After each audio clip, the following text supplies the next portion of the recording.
Well, hello. Welcome back to Gardenish.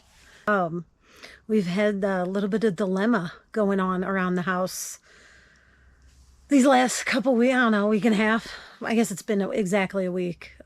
Today or no, tomorrow. Tomorrow is 1 week since I had disaster. So you'll notice that this lovely place is not my normal greenhouse. It got destroyed last Tuesday. Came home. Nick was home all day. He left.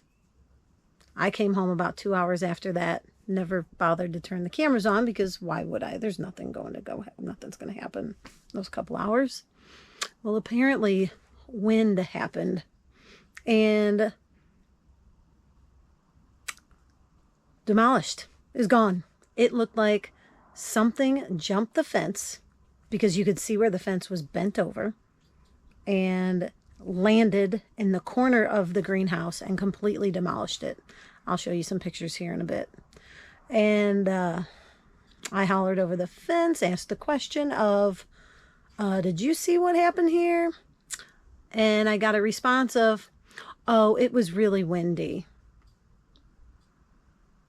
And that kind of baffled me because everything else outside around the house in the vicinity of where the greenhouse was, or even in the windy area, like anywhere if there's going to be wind, it's going to do things like blow tarps off and whatever, because I had not prepared for wind.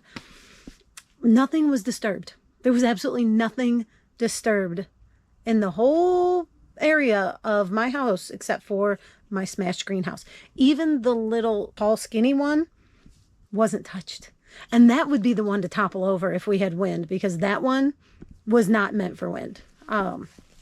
We had more wind gusts, bigger wind gusts and storms and other events prior to this that never touched this greenhouse. So it is what it is. You know, don't let defeat get you. Overcome it. And that's what I've done.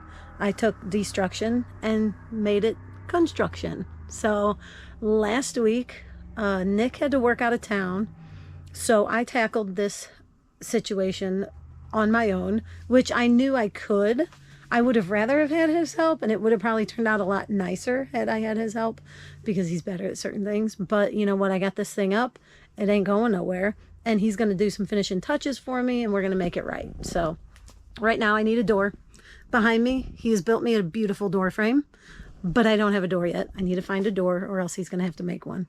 And he's good like that, so he will.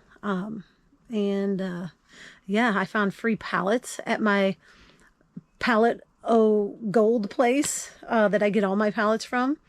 And these pallets are actually, I think the dimensions are like 12 foot by, the two are 12 foot long and the other one is like 9 or 10. I think it's 9 feet long.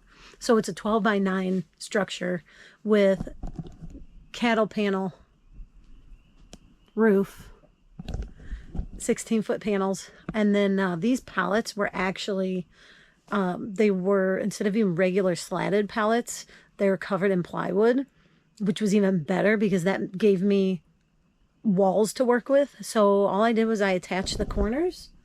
One's there and one's there. Under there, if you can see it. I attached the corners. I wrapped it in plastic so the plywood wouldn't get messed up in the wind because it's like an OSB board. It's not water, like any kind of water resistant. So I wrapped it real good, set this puppy up. I started recording it. And as I got into it, I realized that I was not doing what I wanted to do. I was doing it all wrong. So I think that was Thursday night. I tore half of it apart in the dark because that's just how it goes around here. And I tore half of it apart after I got the 16-foot cattle panels. I picked some up from the local farm store, brought them home, wrangled them into the backyard, over the fence, over one fence into this containment. I look like a circus, but you know what? I didn't do anything I shouldn't have done. If I couldn't have done it, I wouldn't have done it, or I would have called someone for help or just waited. But I did it. I got it up. I got this puppy covered with I was able to find greenhouse plastic. So it's more clear, but it's still 6 mil plastic.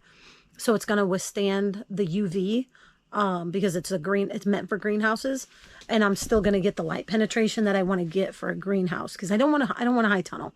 I want an actual greenhouse that I can keep somewhat of a temperature control in here and start seedlings, keep it warmer. It's going to get warm during the day, and it really does. It gets warm in here. We got to put a vent. So we're going to put a vent window up there. And then this door will be, you know, I can open this door. So that's where it's at. So I've got my greenhouse back up.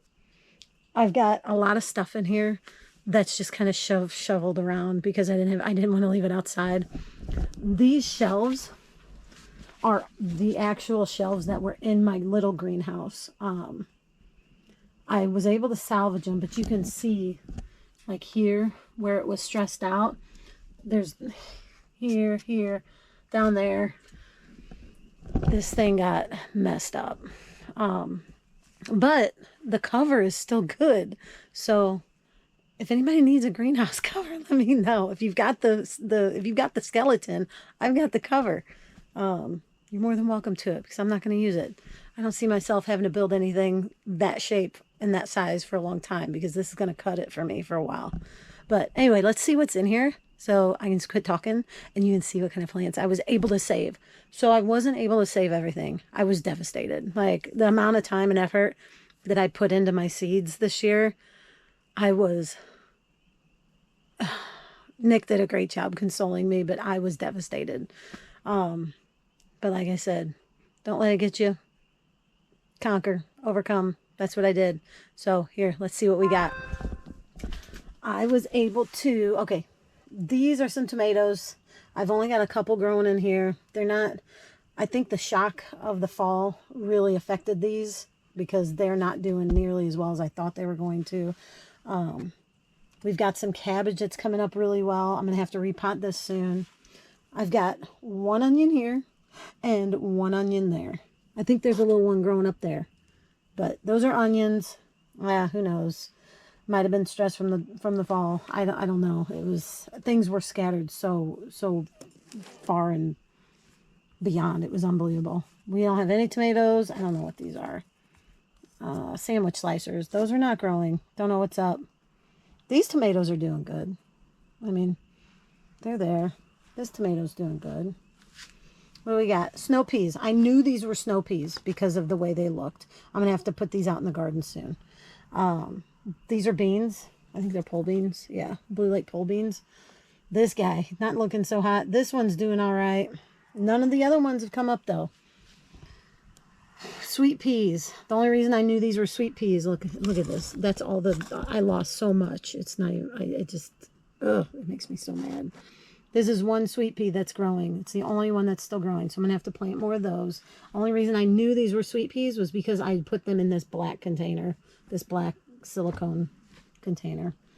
Right here, we've got, I think these are onions. Nothing happening here. But you can obviously see I lost everything else in that container, so it probably has something to do with that. This is questionable. I'm going to guess that these are tomatoes. I can't give you a 100% guarantee, though. Those leaves look like tomatoes, but I don't know, because I lost my little popsicle stick for them when everything flew around. Cucumbers, not doing so hot. Don't know what's going on there, unless they're still, I don't think they're coming up. I'm going to have to replant those. These are another questionable. I think these might be broccoli or cabbage. They might be cabbage by the way they look. I don't know. They're still trying to come back. Obviously, I lost the other 4 cells. We got some more tomatoes that are struggling in here, not doing so well. Thyme's starting to pop up. Basil's doing really good. This basil was already pretty established, so that was good. These are all my green stalk items. And the only one that was doing really good was the mesclun. Mesclun? Is that how you say it? I don't know. But there's salad bowl back there, some butter crunch. I don't know. Oregano's not popping up. And cilantro. These may just have to be resowed and put in the green stalk when it gets a little bit, when I know the freeze is gone. I know those are cold, pretty hardy things, so I should be able to do that soon, direct sow them. Cucumbers. These cucumbers are doing really well. They're showing signs of stress, but they're still They're still kicking. And then cauliflowers. This guy, I don't know if he's going to make it or not. This one looks good. He's growing. The green beans, no green beans are growing. I'm going to assume that had something to do with the stress of the fall because they're normally up by now. This one is my cabbage. And this is why I think that's some kind of cabbage or cauliflower back over there. They're in the same family. This is another one. I have no clue what this is. Cabbage, broccoli, cauliflower. Not sure. But we will find out eventually. And then these are my peppers down here. I got some shoshitos, some sweet peppers that are starting to pop up, and then my jalapenos back there. They've all done well because they were actually inside at the time of the disaster because they needed to be in the warm to germinate. So I kept them inside. So now the thing for me to do is go through this stuff, replant some of these seeds, and hope for the best. It's not too late. I was hoping that now would be my succession growing time. So basically I would have all of this started and up potted so I could restart some new seeds and succession sow out in the garden. So that way this year, not all of my plants are coming to fruition at once. So I can still do that. There's time. It's just, I had a plan this year and it completely got blown out of the water, but it is what it is. And like I said, we're going to conquer this and overcome it. And we're going to enjoy this beautiful new greenhouse situation. Like I said, this will all get finished eventually. I don't know what kind of floor to put on here yet. Not sure yet. I've just put weed barrier. So I'm going to have to come up with something. I really don't want to do gravel, but that may be the best option. I don't know. Because it has to be, it's got to be, you know, it's got to let things soak through. It's got to be waterproof. I don't know, something. But anyway, I hope y'all are enjoying this video. Sorry it took me so long to get one out. I'm definitely, I'm excited to see what I can do out of this thing this year. So yeah, if you have any ideas or any comments regarding this, please feel free to throw them below. I will show you a video of this structure in the daylight when I have more time to take a video of it. And if I have any fun shots from me setting this original, like building the original, I'll throw them in too. But I'll just throw, I'll throw some old pictures, the pictures of the destruction and the pictures of the construction. So that way you guys can see what happened and where I've came from. Yeah. Happy gardening. I don't know. Yeah, it is what it is. And you just got to deal with it the way you got to deal with it. And just remember, tomorrow's a new day. Started out great. It's all you can do from the ground up. Everyone have a great day, a great night, whatever it is while you're watching this. Thank you for being here. If you want to like and subscribe, do it. If you don't, you know where to find me. I'll always be here, one way or the other. And hope you enjoy it. Look at that. Isn't that amazing? All right. I will catch you guys on the next one. Bye.